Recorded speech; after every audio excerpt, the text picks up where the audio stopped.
गुरु तेग बहादुर जी सिखों के 9वें गुरु थे। उनके द्वारा रचित 115 पद्य गुरु ग्रंथ साहिब में सम्मिलित हैं। उन्होंने काश्मीरी पंडितों तथा अन्य हिंदुओं को बलपूर्वक मुसलमान बनाने का विरोध किया। इस्लाम स्वीकार न करने के कारण 1675 में मुग़ल शासक औरंगजेब ने उन्हें इस्लाम स्वीकार करने को कहा, पर गुरु साहब ने कहा, शीश कटा सकते हैं, केस नहीं। फिर उसने गुरु जी का सबके सामने उनका सिर कटवा दिया। गुरुद्वारा शीशगंज साहिब तथा गुरुद्वारा रकाबगंज साहिब उन स्थानों का स्मरण दिलाते हैं जहां गुरु जी की हत्या की गई तथा जहां उनका अंतिम संस्कार किया गया। विश्व इतिहास में धर्म एवं मानवीय मूल्यों, आदर्शों एवं सिद्धांत की रक्षा के लिए प्राणों की आहुति देने वालों में गुरु तेग बहादुर साहब जी का स्थान अद्वितीय है। धर्म हेत साका जिनि किया, शीश दिया पर सिर न दिया। इस महावाक्य के अनुसार गुरु जी का बलिदान न केवल धर्म पालन के लिए अपितु समस्त मानवीय सांस्कृतिक विरासत के खातिर बलिदान था। धर्म उनके लिए सांस्कृतिक मूल्यों और जीवन विधान का नाम था।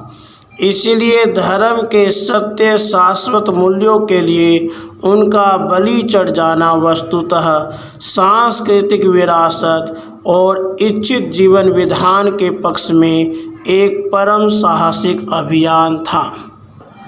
आतताई शासक के धर्म विरोधी और वैचारिक स्वतंत्रता का दमन करने वाली नीतियों के विरुद्ध गुरु तेग बहादुर जी का बलिदान एक अभूतपूर्व ऐतिहासिक घटना थी। यह गुरु जी के निर्भय आचरण, धार्मिक अडिगता और नैतिक उदारता का उच्चतम उदाहरण था। गुरु जी मानवीय धर्म एवं वैचारिक स्वतंत्रता के लिए अपनी शहादत देने वाले एक क्रांतिकारी युग पुरुष थे।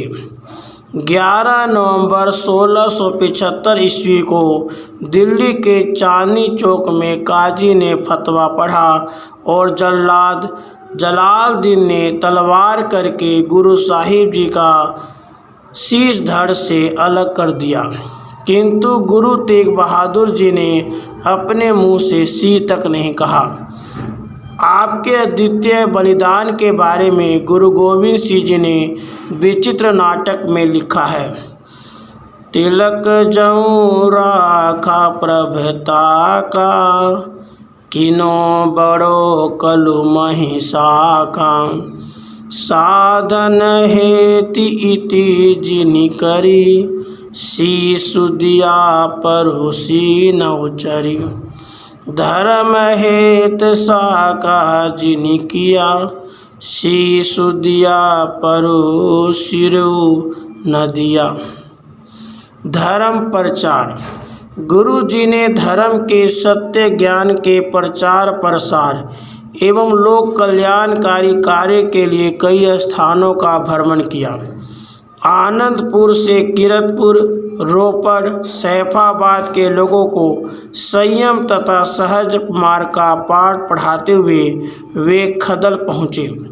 यहाँ से गुरुजी धर्म के सत्य मार्ग पर चलने का उपदेश देते हुए दमदमा साहब से होते हुए कुरुक्षेत्र पहुँचे। कुरुक्षेत्र से यमुना किनारे होते हुए कड़ा मानकपुर पहुँचे और यहाँ साधु भाई मल्लुक दास का उद्धार किया। यहाँ से गुरुजी प्रयाग, बनारस, पटना, असम आदि क्षेत्रों में गए, जहाँ उन्होंने लोगों के आध्यात्मिक, सामाजिक, आर्थिक उन्नयन के लिए कई रचनात्मक कार्य किए। आध्यात्मिक स्तर पर धर्म का सच्चा ज्ञान बांटा। सामाजिक स्तर पर चली आ रही रूढ़ियों, अंधविश्वासों की कटु आलोचना कर नए सहज जन कल्याणकारी आदर्श स्थापित किए। उन्होंने प्राणी सेवा एवं परोपकार के लिए कुएं खुदवाना, धर्मशालाएं बनवाना आदि लोक परोपकारी कार्य भी किए।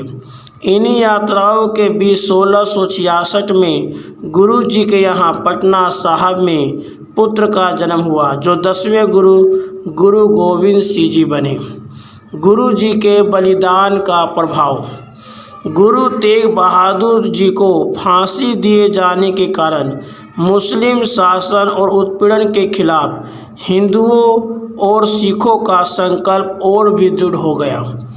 पसौरा सिंह कहते हैं कि अगर गुरु अर्जुन की शहादत ने सिख पंथ को एक साथ लाने में मदद की थी, तो गुरु तेग बहादुर जी की शहादत ने मानवाधिकारों की सुरक्षा को सिख पहचान बनाने में मदद की।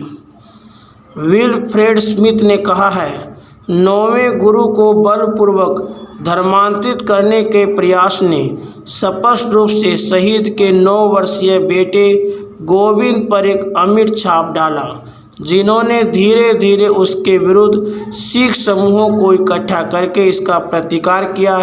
इसने खालसा पहचान को जन्म दिया। गुरु तेग बहादुर जी की जय।